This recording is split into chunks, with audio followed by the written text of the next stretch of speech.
Поки я тут записував відео, прибігла мармозетка, така мавпочка маленька.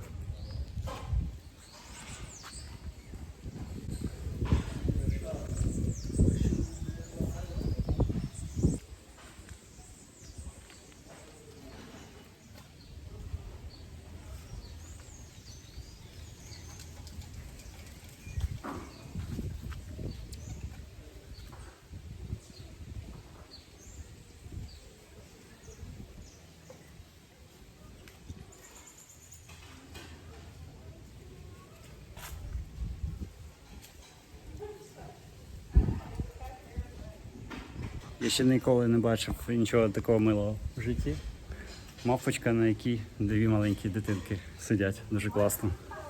Всім привіт! Сьогодні я знову маю невеличку підробітку на своєму мінівені. Я катаю туристичну групу, і поки група пішла з гідом от сюди, це Кашасарія, де роблять традиційні бразильські напої. Самогонку гонять і продають туристам в красивих пляшечках. Також там можна знайти багато сувенірів. А сьогодні я хочу поговорити про життя в різних штатах Америки, як воно відрізняється від штату до штату, і також як це відрізняється від життя у Бразилії, оскільки ми маємо такий досвід, 3 роки проживання в Америці і також вже майже рік проживаємо у Бразилії. Ставте вподобайки, підписуйтесь на канал. Отже, сьогодні я трошки розкажу про себе, про свій перший досвід життя за кордоном. Коли мені було 16 років, то я виграв програму, яка називається FSA Flex. Це програма, яка була розроблена американськими посадовцями для того, щоб сприяти інтеграції країн колишнього Радянського Союзу з західним світом. І по цій програмі тисячі школярів в 10-11 класі мали змогу відвідати США і не просто відвідати, а пожити там у сім'ї на протязі 1 року шкільного. Я прийняв в ній участь, будучи звичайним учнем в звичайній школі в Запоріжжі. Гімназія, так, але це безкоштовна школа була. Хороша школа, питань нема. 107-ма гімназія, привіт, хто знає, той знає. Ось у мене була дуже хороша вчителька, яка давала нам максимум англійської мови, що, мабуть, можливо було отримати в Запоріжжі, маючи мінімальні ресурси. Тоді не було інтернету, це було дуже давно, як ви розумієте, це був 2003 рік, коли я виграв цей конкурс і поїхав до Америки. І так сталося, що я потрапив на штат Гаваї, це був просто жереб, тобто комусь випала Аляска, комусь Пенсільванія, а комусь Гаваї. І це хтось був я. І також там було з країн колишнього Союзу приблизно 30 або 40 учнів, може 5 чоловік з України, з Росії, стільки ж приблизно, і там по 2-3 з інших колишніх республік. І виходить, що цілий рік я навчався в американській школі на Гаваях. Це було просто переворот мого всесвіту, абсолютно новий досвід життя без батьків в 16 років, 16-17 років. В моїй сім'ї був один чоловік лише, він приймав кожен рік студентів по обміну. Він був колишній військовий, у нього дуже хороша репутація, і деякі люди якби прикалувалися так, типа, що це самотній чоловік приймає хлопців. По-перше, дівчат йому ніколи б не дали б. А по-друге, це просто дійсно людина з великої букви. Він колишній воєнний, який просто розумів важливість реінтеграції пострадянських країн у світову спільноту для того, щоб забезпечити довготривалий мир на землі. І таким чином це був його внесок, те, що він приймав студентів. До речі, більшість його студентів, які у нього були в попередні і наступні роки, після того, як я у нього був, вони були з Росії. Також я був, по-моєму, один з України, і було декілька студентів у нього з В'єтнаму. То це теж країна, з якою Америка, так би мовити, воювала в свій час. І для нього було важливо, оскільки він сам був у В'єтнамі, і для нього було дуже важливо те, що люди приїжджають. Це молодь, це майбутнє країни.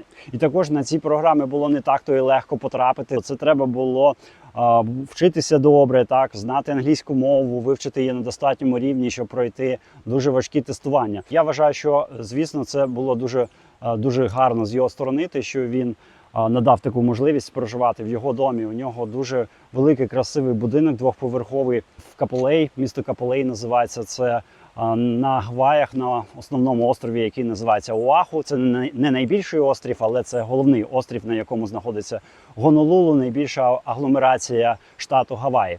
І це Капулеї знаходиться приблизно в 30 хвилинах їзди від Гонолулу.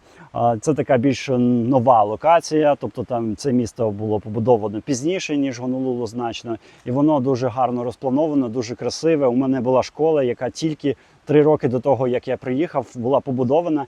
І той рік, коли я навчався, це був перший випуск цієї школи, оскільки школу починали, коли побудували, туди пішов тільки 9 клас, потім набрали знову 9 клас, 9 став 10. І так на 4-й рік, це виходить, це вже був у них в школі 12 клас, і я пішов в 11 клас в цій школі. Там все було нове, там були комп'ютери Mac стояли. Один з уроків у нас був графіка, і нас навчали, як працювати в фотошопі. Уявіть собі, в школі, в звичайній безкоштовній школі в 2003 році. Це було щось неймовірне для мене, бо в Україні на той момент нам тільки провели інтернет, і який був, там був тариф 30 мегабайт на місяць, і щоб отримувати картинки, коли я відсилав фотографії з Гаваїв, мій батько мав робити, у нього були відключені картинки при завантаженні сайтів, і тому він не міг скачати вдома цю картинку, бо одна фотка могла бути, скажімо так, 50-та частина трафіку, що у нього є на місяць. І тому, якщо я відсилав 5 фоток, то це вже було дуже багато. І тому він завантажував ці фотки на роботі і приносив додому на флешці. Ну, тобто, тоді в Україні все ще тільки починало розвиватися, мобільні телефони тільки з'являлися. В Америці все це було вже повним ходом, цифрові камери. Тобто я побачив, наскільки це відрізняється життя в Америці і в Україні. І після того, я думаю, що у мене розширилося дуже розуміння світу, і це дуже допомагає тобі, коли ти в такому юному віці починаєш подорожувати і вивчати світ навколо себе.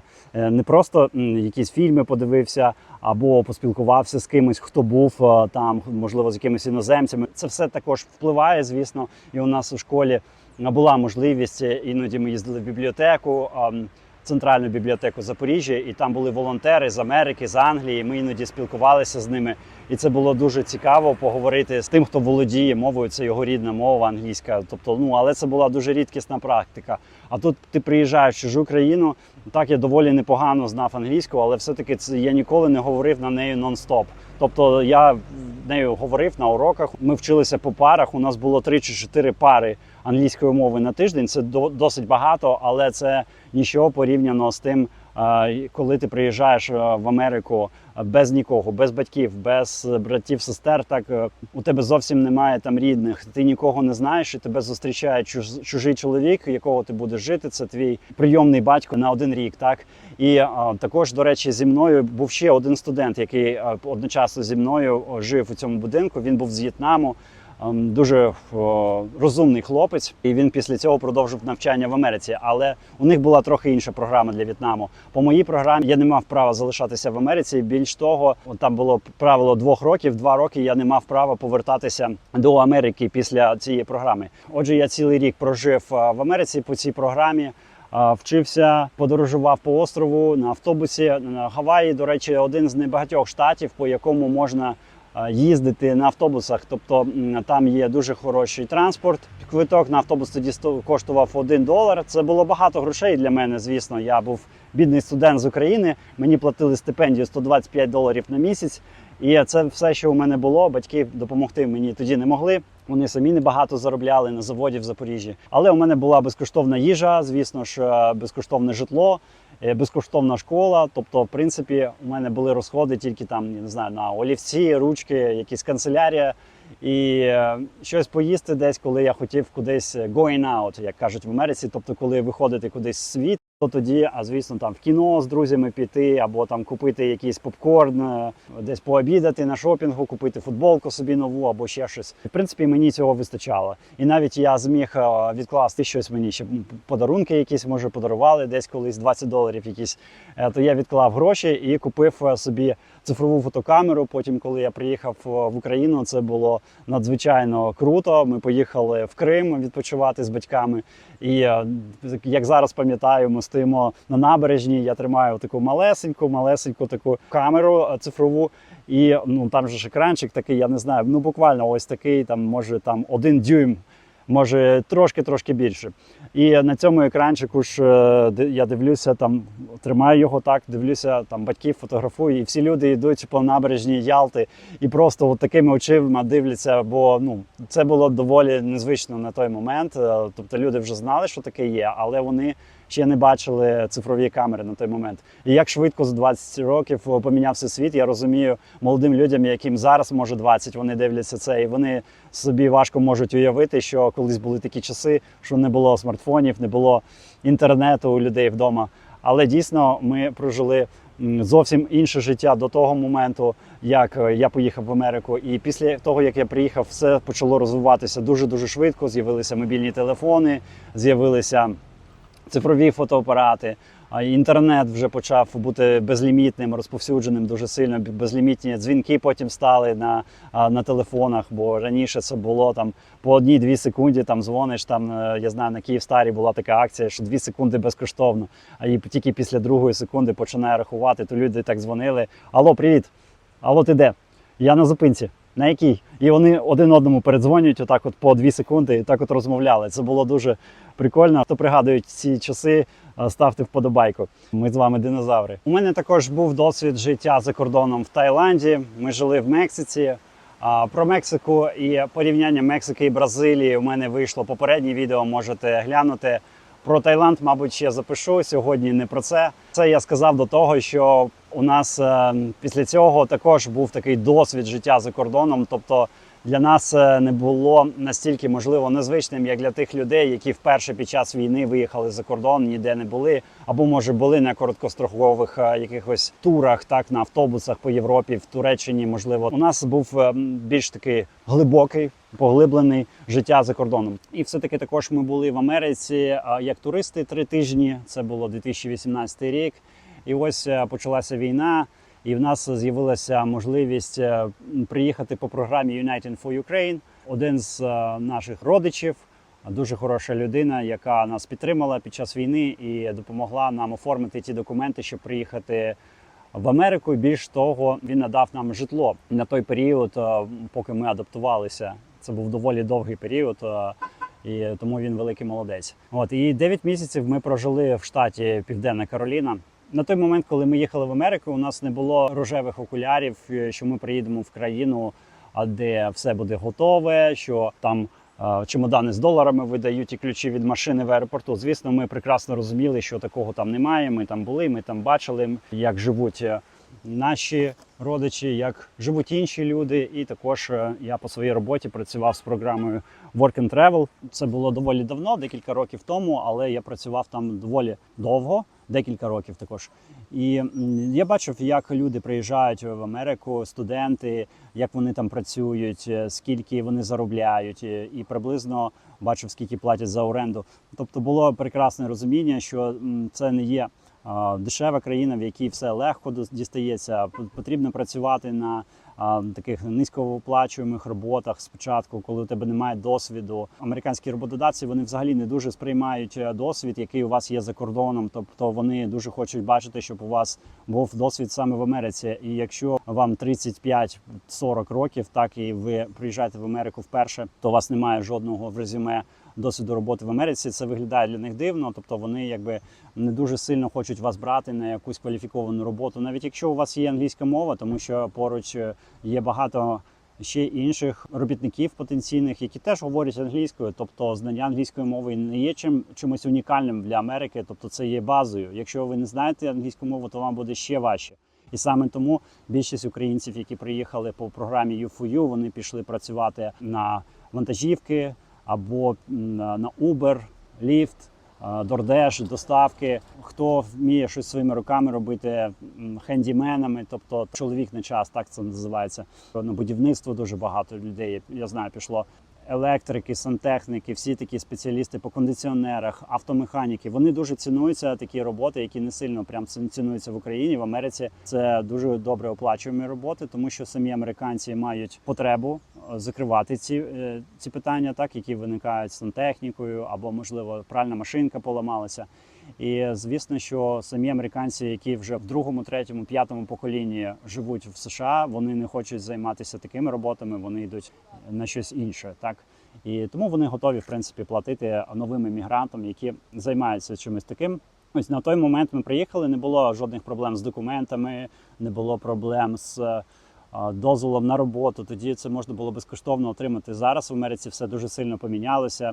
І українці, частина ті, хто приїхав до певної дати, вони могли отримати TPS, статус тимчасового захисту. Ми також його отримали. У нас була можливість залишитися в США до серпня 2026 року. Але вже в вересні 2024 року, пробувши 2 роки в США, ми зрозуміли, що все-таки ми будемо переїжджати з цієї країни, тому що в країні мінялася влада, в країні мінялися обставини. Вже було видно, що програму U4U закривають для нових людей, які приїжджають. Тобто її вже на той момент фактично перестали розглядати заявки. І через буквально пару місяців програму повністю звернули і закрили. І більше українців не запрошували по програмі U4U. І після цього ще більше гайки почали закручувати для тракістів. Тобто не можна тепер працювати, якщо у тебе немає грін-карти або громадянства, не можна працювати на фурі, не можна мати CDL driver's license, тобто це водійське посвідчення для комерційної діяльності. Так, тобто дуже багато змін і дуже багато нових оплат ввели. Треба платити за дозвіл на роботу, за продовження репароль, так званий. І не всі, до речі, можуть підпадати під цю програму тепер. Тому дуже сильно все стало заплутано в Америці, плюс проблеми з документами, щоб отримати український паспорт, з'явилися у 2024 році. Мені писали в коментарях до попереднього відео, що зараз, що ти таке пишеш, зараз немає проблем з українськими паспортами за кордоном. Камон, у нас немає такого в законі, що хтось повинен реєструватися в чомусь, в якійсь приватній конторі, чим є Резерв Плюс, незрозуміло, де які сервери ці зберігаються, незрозуміло, хто матиме доступ до них, чи ФСБ матиме доступ, чи якісь хакери зламають і скинуть цю базу. Чому я, щоб отримати український паспорт, як українець повинен реєструватися в якійсь приватній конторі, в якійсь просто незрозумілій шарашкіній конторі, якийсь додаток незрозумілий. Я не знаю, тобто кому це підходить, будь ласка, робіть, але я проти такого, я там не реєструюся. І коли я пішов звертатися в консульство тут у Бразилії, щоб отримати новий паспорт, вони мені сказали, що без варіантів потрібно тільки реєструватися в Резерв Плюс. Я кажу, за якими законами, поясніть мені, дайте мені роз'яснення. Ніхто нічого роз'яснити не може. Вони посилаються на постанову Кабміна. Кабмін у нас не є гілкою влади законодавчою, правильно? Законодавча влада – це Верховна Рада. Верховна Рада нічого такого не приймала. Тобто Кабмін – це просто якби кабінет. Тобто кабінет, в якому підписують бумажки. Тобто вони не мають ніякого якби відношення до народу України. Народ України їх не вибирав, вони ніхто взагалі. А вони, знаєте, це як посади свиню на стіл, і вона потім ноги на стіл, потім вже дупою сяде на стіл вам в тарілку. І вже ви такі, та ну ладно, ну що вже такого, потерплю трохи. Ні, такого терпіти не можна. І тому та ситуація, яка зараз склалася ще в 2024 році, я вважаю, що вона до сих пір триває, нормально, як раніше, без всяких проблем записатися і отримати паспорт у консульському відділенні України в інших країнах зараз неможливо для чоловіків. Більше того, я навіть не можу поїхати оформити паспорт для своєї народженої доньки тут, так, яка є українкою, крім того, що вона є бразилійка. І я не можу поїхати самостійно це зробити. Це повинна робити тільки моя жінка, хоча ми живемо 1500 кілометрів від столиці, де знаходиться посольство України. І це надзвичайно незручно, нам потрібно всім 5 їхати. Жінка сама не може поїхати, кинути грудну дитину і полетіти, оформити паспорт. Тобто це зроблено ворогами України 100%. Якщо ви вважаєте по-іншому, окей, але це є так. Коли ми пожили 9 місяців в Південній Кароліні, то ми розуміли, в принципі, що, скоріш за все, ми в Америці ненадовго. Тобто у нас не було рожевих окулярів, що ми зараз тут, я не знаю, будемо назавжди залишатися, нам зараз зроблять якусь програму спеціально для українців. Українці, багато хто про таке говорив, зараз буде спеціальна програма, всіх українців залишать, нікого виганяти не будуть. Це ж Америка, вона підтримує. Вона там допоможе, вона ніколи нас не кине. Я прекрасно розумів, що Америка – це не така країна, як соціально орієнтована, так, яка буде тримати всіх, просто хто приїхав там, я не знаю, навіть не працює, нічого не робить, і вони всіх прям залишать в Америці і будуть платити вічно фудстемпи, будуть платити вічно за страховку медичну і так далі. І я не хотів би так жити, в принципі, тобто хотілося б мати змогу забезпечувати свою сім'ю. І працюючи одній людині, забезпечити 5 людей в Америці дуже важко. А у нас 2 маленьких дітей зараз. Ну тобто жінка би якийсь час не працювала, або віддавати дітей дуже маленькому віці в американську систему освіти. Це, по-перше, платно, 2 садочки це дуже дорого коштує.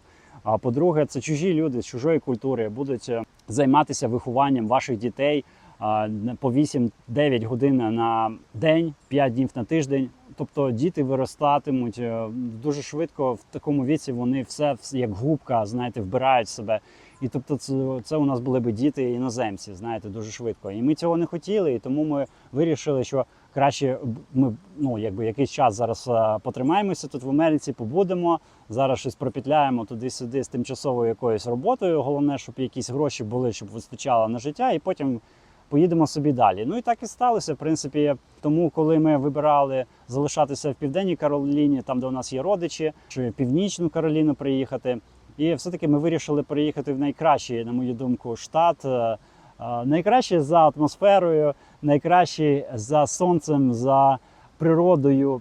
Найкращий штат Америки – це, звісно ж, Гаваї, який не зовсім знаходиться в Америці. Континентально він знаходиться на островах, він знаходиться посеред Тихого океану, в океані, майже рівно посередині Тихого океану, між Америкою і Китаєм, Японією, і Австралією. Там десь в цій зоні знаходяться Гаваї.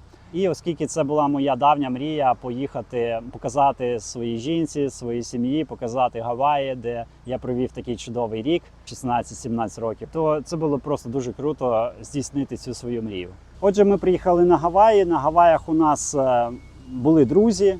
Один з них має декілька квартир там, і він запропонував нам по дуже хорошій ціні житло. Платили $1700 за 2 спальні там, тобто 3-кімнатна по-нашому. Невеличка квартира, вона має невеличку площу цих кімнат. Але це Гаваї. Отже, ми переїхали на Гаваї з Кароліни, проживали там рік, навіть трохи більше. Що можу сказати про Гаваї порівняно з Південною Кароліною? Одразу відчуваєш, що там всі на такому курортному більш розслабоні. Дуже багато військових, там є декілька військових баз на Гаваях. Якщо говорити про Гонолулу, то це велике туристичне місто, особливо в центрі. Дуже багато готелів, пляжів, інфраструктура, яка стосується серфінгу, і ресторани, шопінг-центри, все таке інше. Якщо від'їжджаєш в Гонолулу трохи в сторону, туди-сюди, дуже багато бідних людей. По кількості бомжів я б не сказав, що дуже критично це. Тобто вони є, але не дуже прям їх багато. Зарплати, якщо брати середні зарплати, то вони не порівняться з Каліфорнією чи деякими іншими штатами, Вашингтон і так далі. Витрати дуже високі, тобто це курортне місце. Жити там доволі складно фінансово, особливо якщо це сім'я. При тому шкільна освіта не дуже високого рівня. Гаваї, по-моєму, по шкільній освіті на останньому місці з усіх штатів. Але нам пощастило, у нас була дуже хороша школа. А наш друг, якого ми знімали житло, колишній військовий, у нього було житло, це яке ми знімали прямо біля воєнної бази, яким чином воно по поштовому індексу співпадало з воєнною базою. І тому всі, хто жив на цій будівлі, вони ходили в школу на військову базу. На військовій базі освіта, я думаю, більш високого стандарту, тому що там багато приїжджають різних рангів військові, вони вчать своїх дітей, вони базуються на Гаваях. І у нас просто переходиш через дорогу і були ворота на військову базу. Взагалі-то на військову базу ніхто не може без пропуска потрапити, але оскільки ми жили в такій будівлі навпроти військової бази, то нам по прописці дали змогу ходити в школу, і також я отримав перепустку, по якій я міг потрапляти на військову базу в будь-який момент і працювати там. І це мені дуже допомогло, тому що є обмежена кількість людей, які мають доступ на цю військову базу. І там живе дуже багато американських військових, які мають вище середнього дохід порівняно з гавайцями місцевими. І вони замовляють дуже багато їжі по доставках. І це була саме моя робота, тобто я їм доставляв їжу. Це було Uber Eats, DoorDash і також Instacart.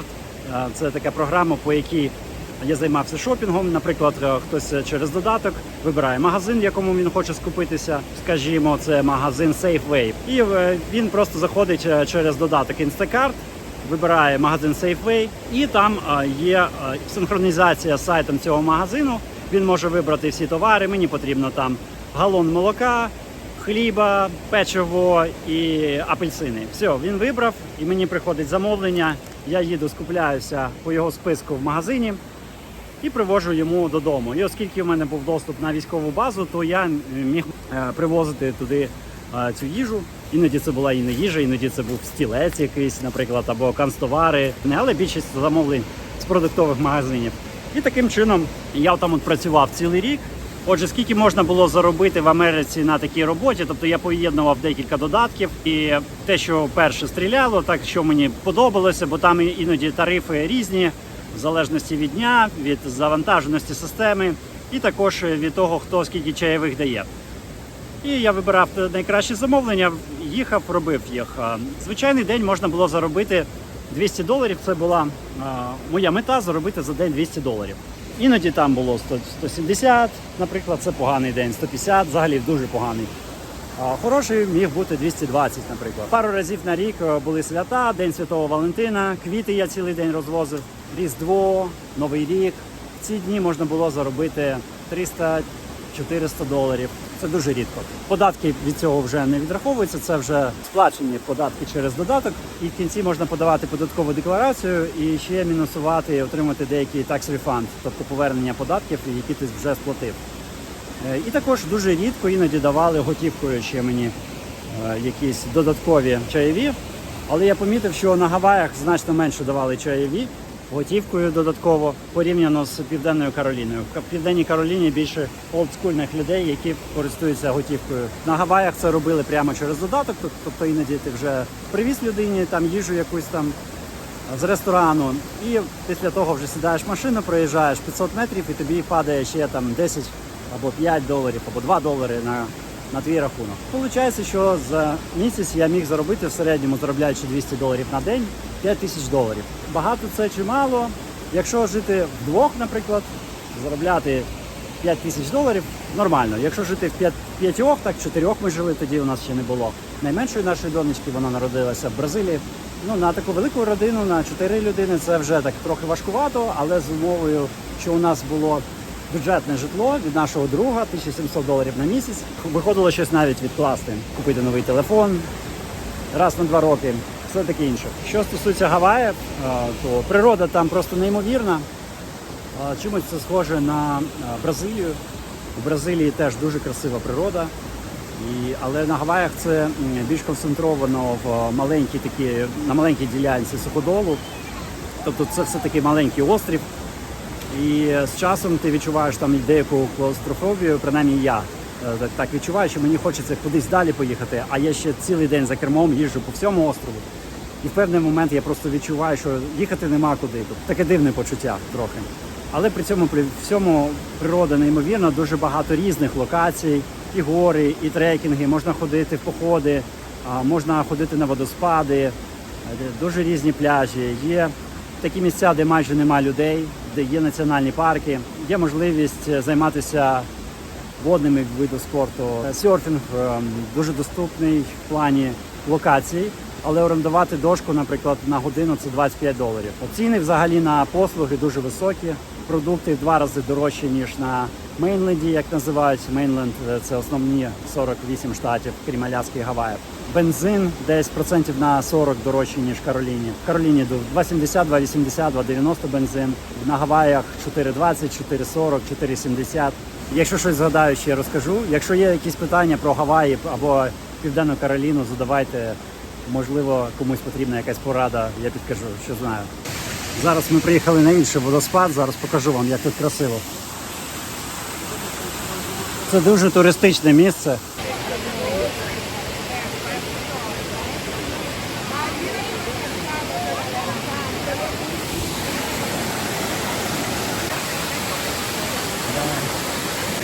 Коротше, це дуже красива локація, але вона надзвичайно туристична. Сюди привозять просто величезними джипами по 20 людей, нескінчений потік туристів.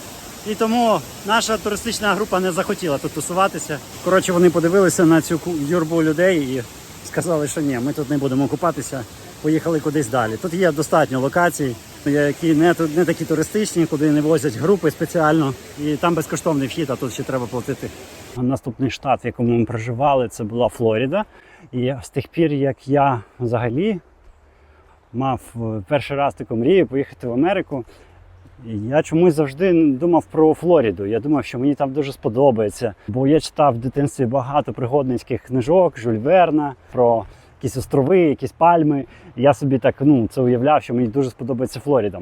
Коли насправді я приїхав після сумарно 2 років проживання на Гаваях, ми приїхали у Флориду, і у нас не було точної локації, де ми хочемо жити. Дуже багато ми всього вивчали. І не було впевненості, що ми будемо залишатися ще на 1 рік в Америці, тому що якщо вже переїжджати у Флориду, то потрібно шукати постійне житло, це буде контракт на рік, на пару місяців не приїдеш. Так? І ми знайшли все-таки компромісний варіант, як це зробити. Перший місяць ми орендували житло на Airbnb, і ми знайшли таку локацію, яка є не дуже дорогою. Кейп Корал вона називається, недалеко від Форт Майерс і Сарасоти. Там ми орендували на місяць житло. А потім ми зареєструвалися на сайті, який називається Trusted House Sitters. Це сайт, на якому власники житла, які мають домашніх улюбленців, але їм потрібно кудись від'їхати на день, 2, 5, місяць, рік, без різниці. Вони можуть запропонувати тій людині, яка хоче пожити в їхньому житлі, і також яка буде піклуватися про їхнього улюбленця, собаку чи кота, чи папугу, хом'ячка, кого завгодно. Тобто це бартер такий. Ми жили у людей в їхньому житлі, а вони поїхали у відпустку. Натомість ми мали піклуватися про їхню собаку спершу. Це був наш перший хаус-сіт. І другий хаус-сіт у нас був з 2 котами. Це було місто Clearwater. Ще потім третя була локація, у нас там папуга був. І ще пожили в Веро-Біч і в Орландо, і поїздили по деяких локаціях між цими локаціями. Дуже цікавий досвід це був. Ми багато чого побачили, з ким познайомились, але разом з тим у нас виникло відчуття, що все-таки це не те саме, що Гаваї. Мені таке не дуже подобається. На Гаваях більш м'який клімат, тобто там немає такої вологості. Можливо, є різні локації на Гаваях, там може відрізнятися дуже сильно одне місце від другого. Десь може бути, наприклад, там, де ми жили в центрі острова, там часто йшов дощ, і переїжджаєш за гору, і там дощів майже ніколи немає. Тобто все дуже залежить на Гаваях, але в більшості випадків на Гаваях більш м'який клімат, ніж у Флориді. І тому, коли ми пожили так у Флориді трохи, подивилися, які ціни, вони вищі, ніж на Гаваях, по суті, особливо на житло, на довгий строк, якщо це класне житло в хорошому районі, де немає небезпечних елементів, де живуть в основному заможні люди, то там ціни просто космічні на житло. І вони дуже сильно виросли в останні якраз 2-3 роки перед тим, як ми там були. Ще важливий фактор життя у Флориді. Там не дуже високі зарплати, особливо коли ми приїхали в липні, і ми 3 місяці прожили у Флориді. Я пробував працювати на доставках в різних локаціях, окрім Майамі, мабуть, в багатьох дуже локаціях працював, але зарплата виходила десь 3-3,5 тисячі на місяць. І на Гаваях було 5, і тому це значно менше. На ці гроші дуже важко виживати у Флориді, в якій є дороге житло, так, дешевше там їжа, ніж на Гаваях, але все-таки це Америка, тобто це не дешева країна. Я також спілкувався з іншими українцями, з американцями, питав у них з приводу роботи, хто як працює. І мені сказали, що, в принципі, у всіх сферах життєдіяльності робота дуже сильно просідає влітку, тому що половина населення приблизно Флориди – це зимовщики, які прилітають з холодних штатів у Флориду на зиму, але влітку їх там немає, стоять порожні вілли, і тому роботи дуже мало, зарплати нижчі. Звісно, можна пробувати знайти таку, це сезонну роботу, можливо, але для мене, в принципі, такого варіанту не було. І це стало одним ще з факторів, чому ми вирішили у Флориді не залишатися, тому що літо можна перетерпіти, так, не такий хороший клімат, можливо, влітку, але 8-9 місяців на рік у Флориді все-таки класний клімат. Звісно, фінансове питання стояло дуже гостро. Щодо роботи перекладачем, як я зараз працюю, то, на жаль, цієї роботи у мене тоді, по-перше, не було. По-друге, ця робота, незважаючи на те, що я працюю в Америці, але вона оплачується набагато менше, ніж Uber. Роботодавці, там багато посередників дуже, вони знають прекрасно, що працюють люди з-за кордону, і вони не готові платити такі зарплати достойні, які б були б достатніми для того, щоб проживати в США. Якби навіть я знайшов таку роботу, то це було б навіть ще менше, ніж я заробляв у Флориді на доставках. Це було б неможливо працювати на такій роботі і жити у США в жодному штаті. В Бразилії можна так на ці гроші жити, але в Америці, на жаль, ні. І оскільки я не шукав роботи, яка була пов'язана, наприклад, з перекладами або текстів, або якихось сайтів, або ще щось. Тобто такі роботи, які доступні мені були у фрілансі. Я багато років працював перекладачем, кол-менеджером. Але всі ті роботи, вони оплачуються або дуже низько, або мене туди не брали. 50 резюме відсилаєш і жодної відповіді. І тому я просто зрозумів, що це нереально. Потрібно все одно весь цей час якось годувати свою родину, і таким чином ти попадаєш у пастку тієї роботи, яку ти вже знайшов в Америці, бо ти там проводиш, наприклад, 8-9 годин за кермом, потім додому доїхати, там туди-сюди, ще в магазин треба заїхати, і це у тебе весь день, виходить, або за кермом, або десь в магазині. Приїжджаєш додому, і тобі вже немає часу шукати роботу, або подавати резюме, або відповідати на ті резюме, якщо навіть буде відповідь. Тому, в принципі, життя в Америці, воно непросте. І зважаючи на всі ці фактори, робота, житло, вагітність, бажання отримати постійне місце проживання, щоб у нас не було проблем з документами через 2 роки, так, закінчиться дозвіл на роботу в США, закінчиться TPS, закінчиться український паспорт, що потім робити? Тільки повертатися в Україну. Але невідомо, яка буде ситуація в Україні через 2 роки. І як ми бачимо, що ситуація зараз не складається найкращим чином, на жаль, на превеликий жаль. І тому ми вирішили, що найбільш розумним буде переїзд до однієї з країн Латинської Америки, в яку саме ми тоді якраз у Флориді вибирали. В результаті ми опинилися в Бразилії через Мексику. І ще, я думаю, я буду знімати відео про порівняння всіх країн Латинської Америки для імміграції, тому що ще є дуже цікаві напрямки, про які я, можливо, не казав на цьому каналі. Ставте вподобайки, підписуйтесь на канал. Якщо потрібна консультація, всі деталі є в описі. Підтримати канал також можна по координатах в описі. На все добре, до побачення.